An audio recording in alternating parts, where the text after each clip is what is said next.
Assalamualaikum warahmatullahi wabarakatuh. Guten Tag.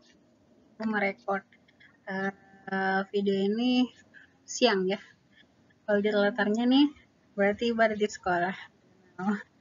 Also, kita masuk di imperatif Satz ya. Imperatif Satz itu artinya kalimat perintah.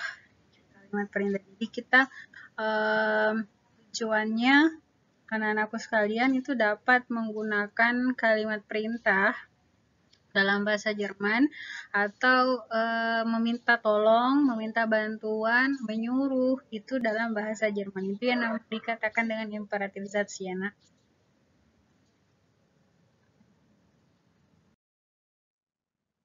Nah, imperatif Satz itu kalimat perintah yang dapat digunakan untuk memberi petunjuk. Ya, biasa ada di soal-soal itu kerjakanlah pilihan ganda, kerjakanlah soal-soal berikut ini dalam bahasa Jerman itu namanya imperatif Satz.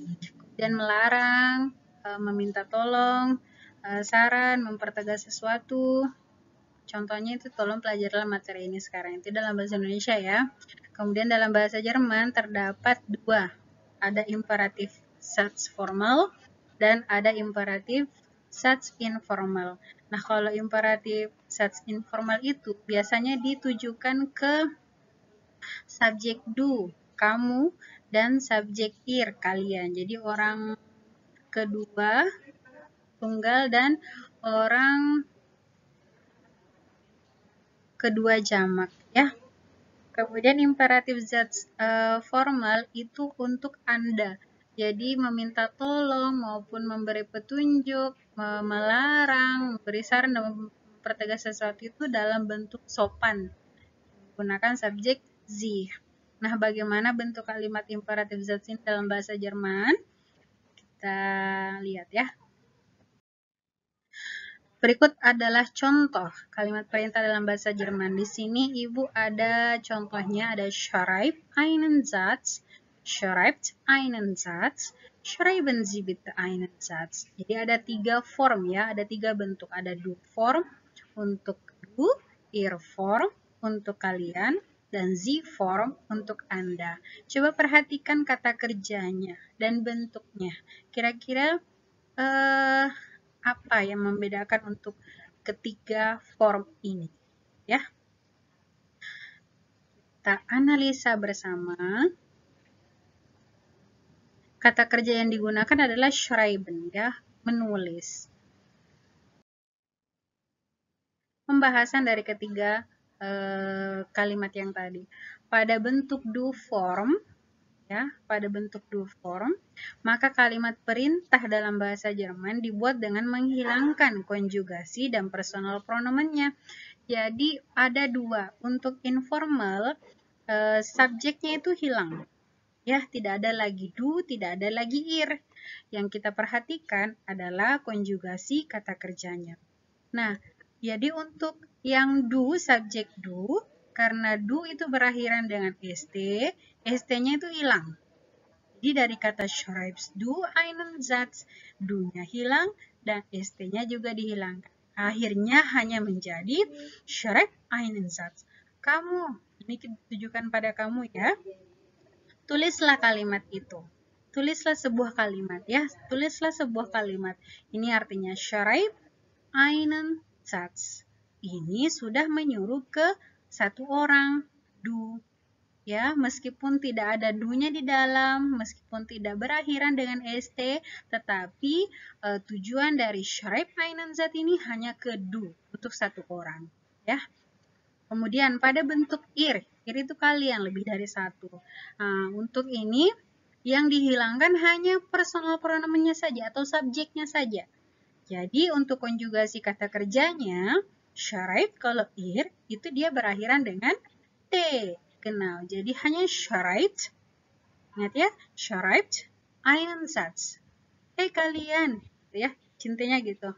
Kalian tolong tulis sebuah kalimat.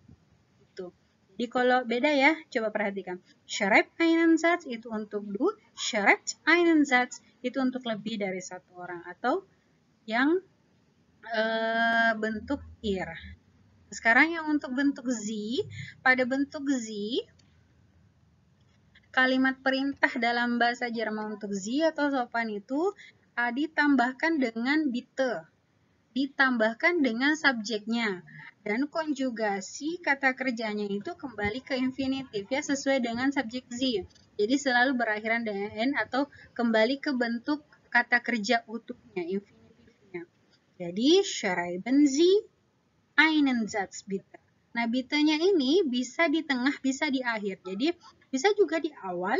Jadi, bitte schreiben Sie einen Satz. Atau schreiben Sie bitte einen Satz. Atau schreiben Sie einen Satz bitte. Jadi, boleh ditempatkan di awal, di tengah, maupun di akhir. Nah, kalau di tengah itu setelah subjeknya ya, schreiben Sie bitte einen Satz.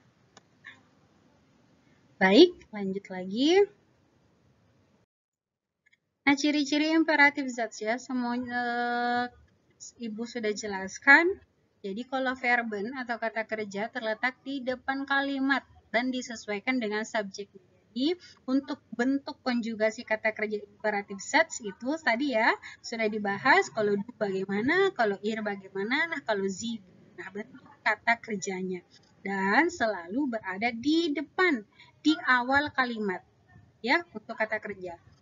Apa? Ada tanda seru. Kenapa? Kalau imperatif Satz harus ada tanda serunya. Kalau tidak ada tanda serunya berarti bukan imperatif Satz. Itu yang harus diperhatikan ya. Kemudian menggunakan bitte untuk yang lebih sopan. Informal do digunakan untuk sebaya, teman, dan lebih muda ya. Kalau informal ir digunakan yang sama. Sebaya, teman, lebih muda tapi jumlahnya yang lebih banyak daripada kalau do hanya satu orang, kalau ir lebih dari satu orang. Untuk formal digunakan pada orang yang dihormati, lebih tua, atasan, atau apa ya. Nah, itu kamera. Baik, jadi ini harus diperhatikan dalam membentuk imperatif Satz. Di sini ada contoh ya. Coba. Kalimatnya, kita mau bilang belajarlah bahasa Jerman. Kalimatnya di sini adalah Deutsch lernen, belajar bahasa Jerman. Now, belajar bahasa Jerman di sini ada untuk kalau du, untuk kata lernen itu ada lerns. Kalau ir dia ada lernt. Kalau sie dia ada lern. Sudah ada konjugasi kata kerjanya ya. Nah, sekarang kita masukkan dalam imperatif Satz atau kita bentuk dalam imperatif Satz. Kata kerjanya berada di depan ya, kemudian pelengkapnya mengikuti. Untuk do form, tadi dari kata lerns, st-nya itu dihapus. Jadi sisa lern. Entschuldigung. Jadi sisa lern. Oke, lern Deutsch, kemudian tanda seru. Kemudian ir. Ir itu tetap sama ya, tetap sama untuk kata kerjanya, konjugasi kata kerjanya, also lernt Deutsch. Kemudian untuk Sie form, untuk Anda, kata kerjanya tetap ya, lernen ditambah dengan subjeknya, lernen Sie Deutsch bitte, atau bitte lernen Sie Deutsch, atau lernen Sie bitte Deutsch. Ya, seperti itu Nanda. Lagi. Nah, di sini ada Ausnahme. Di sini ada Ausnahme, ada pengecualian ya, kata kerja yang beraturan. Di sini ada sein, ada haben, dengan ada werden. Jadi kata kerjanya untuk sein kalau do itu tujuannya adalah bis. Untuk ir tujuannya adalah sein. Untuk sie tujuannya adalah zin. Nah, di sini karena dia pengecualian, bentuknya beda ya. Nanda untuk yang do itu dia pakai sei. Kemudian untuk ir dia pakai zait. Kemudian untuk sie dia pakainya zain, bukan zain ya, bukan zain. Jadi diperhatikan, ini harus dihafal baik-baik bagaimana bentuk perubahan infinitifnya dari zain. Jadi du zait, ir zait, kemudian sie zain sie. Kemudian haben. Haben juga itu beda. Haben juga beda. Jadi ada hab, du dari kata habs, ya dari kata has, dari kata has. Du-nya itu kalau di habennya itu sebenarnya gini. Gini. Ibu coba tulis ya. Has, do has. Ini bentuk betulnya. Tetapi kalau dalam bentuk imperatifnya itu jadinya have. Ya, have keine Angst, have keine apa gitu ya. Semua kalau dia kata kerjanya itu pakainya haben, kalau diubah menjadi have. Kalau dia di ir itu tetap jadi habt. Nah, kalau dia di z itu juga tetap jadi hab. Nah, jadi ini yang beda. Ini juga yang beda. Kemudian untuk kata werden menjadi itu dan dus lagi. Untuk du itu jadi werd, untuk ir tetap jadi werdet, kemudian z tetap jadi werden. Beda lagi ini ya. Karena kalau di du itu jadinya wir, ya. Nah, ini untuk du jadinya wer. Ya, ini yang untuk Ausname ya. Ada kata sein, haben dengan verb. Harus dipahami. Kemudian ada contoh lagi. Di sini ada contoh ibu pakainya sein ya. Tolong tenang atau tolong diam. Ya, diharapkan diam. Jadi di sini ruyi itu tenang, sein itu tubuhnya. Tadi ibu bilang ya, du itu untuk du, tubinya adalah bis. Untuk ir, itu tubinya adalah zaid. Untuk zi, itu tubinya zin. Tetapi kalau dalam imperatif, karena zaid ini masuk pengecualian Ausname, itu beda. Untuk masuk di do form dengan ir form. Dengan z form. Sorry ya, ini harusnya zain.